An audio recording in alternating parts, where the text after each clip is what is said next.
కాపురం వీళ్ళైతే వెలుగొండ ప్రాజెక్టుకి మంచి దేశీ ప్రాజెక్టు కూడా తీసుకొచ్చే పరిస్థితికి వచ్చారు. ఇది అందరిలో రావాలి. ఆ అభిమానం, ఆ ప్రేరణ మీ అందరిలో వస్తే నేను ఇంకోటి కూడా చెప్తున్నాను, లా అండ్ ఆర్డర్ మెయింటైన్ చేస్తా. మా చెల్లెమ్మ అయితే చాలా బాగా వేసుకొచ్చింది. మార్కాపురం జిల్లా వెలుగొండ ప్రాజెక్టు, ఇంకో పక్క దేవాలయం, పక్కన నా ఫోటో. దీంట్లో చాలా మీనింగ్ ఉంది. దేవుళ్ళ పవిత్రత కాపాడాలి.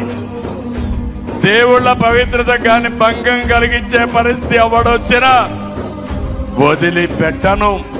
కుట్ర ఉంటే కుట్ర ఛేదిస్తా, కుట్ర భగ్నం చేస్తా. ఎవరెవరిని ఎక్కడ పెట్టాలనో పెట్టే బాధ్యత నాదని మరొకసారి మీ అందరికీ విజ్ఞప్తి చేస్తున్నా.